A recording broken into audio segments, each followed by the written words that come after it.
We're here in Alan Patterson's garage, where a lot of the original meetings for the Pittsburgh Vintage Grand Prix 40 years ago were held. And we're with Barry Kaplan. And Barry, introduce yourself and tell us what you do now for the Grand Prix. Well, I am the Chief Safety Steward for both Pittsburgh Vintage Grand Prix events. My job is to basically keep the course safe and hopefully not have to write any reports at the end. So but you've had other roles in the Grand Prix. I've built the course. I've helped from day one. Anything that needed done, I've been willing to do. So 40 years ago in this garage, or roughly 40 years ago, what was your first experience? What's your first memory from this? Well, I got a phone call from a gentleman named Tony Phelps, who was a member of the Steel Cities Region Sports Car Club of America. I think at the time he was RE, and I was probably the assistant RE. So explain what RE is. Regional executive and assistant regional executive. And Tony called me and said, I want you to go to a meeting with me. There's some people that have this harebrained idea, and that's the way he applied it, harebrained idea. So we showed up here, we're all sitting around, and to be very honest with you, it's a lot of Sports Car Club of America people that we knew. Jim Cowan, Dick Scott, Alan Patterson Sr., they were all here. And Art McGovern stands up and gives a really, really nice presentation that, we want to do this, we think we can find something, and they're talking about putting on a street race in a local park somewhere.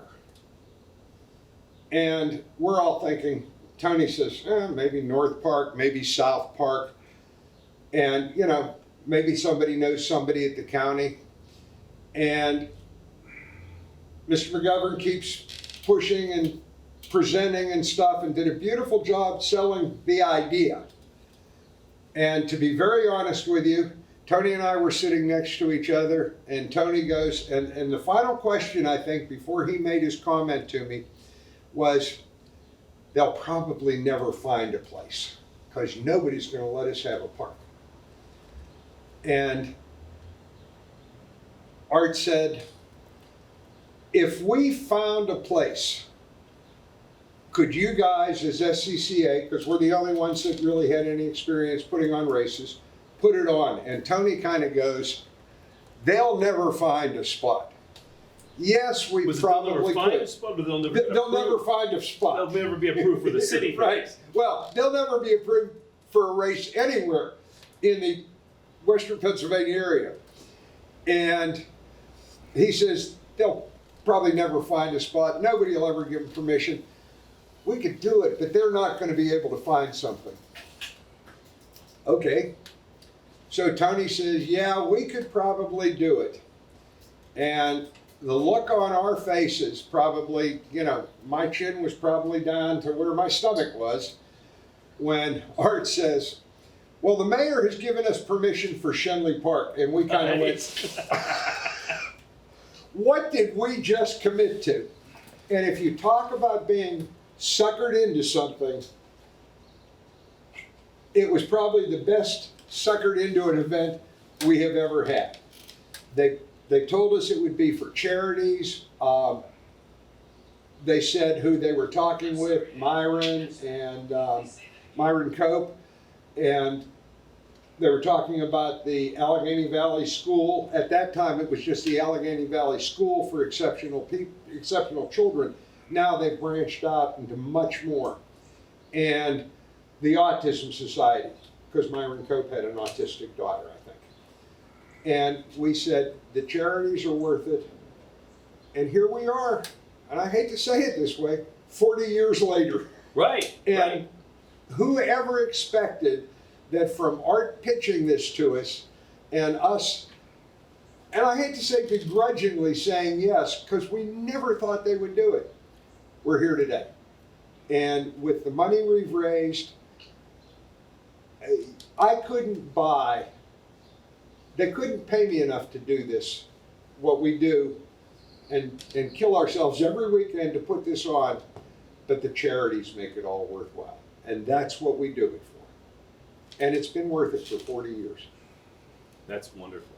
I love when I sit down with somebody and I don't have to say anything. They just roll with it and tell a wonderful story. It's the way it ran. We're in Alan Patterson's garage, as I said at the beginning, and Barry pointed out something to me that I think we should look at. Yeah. So let's look. So we've got up here is the well, this is a history across the wall here of all the posters from the Grand Prix over the years. But this is the very first poster.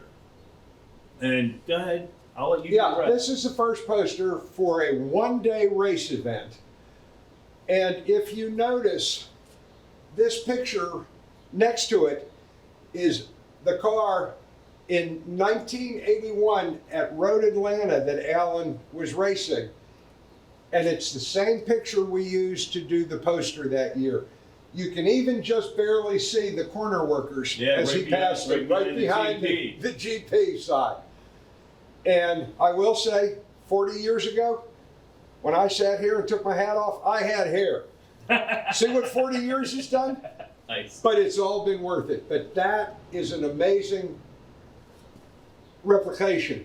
Absolutely. 1981, 1983, one-day event. And it's been going on ever since, except for the 1 year with COVID. And Yeah. we still did stuff to raise money for the charities. All been worth it. Barry, thank you very much for everything. No problem. All right. Thank you.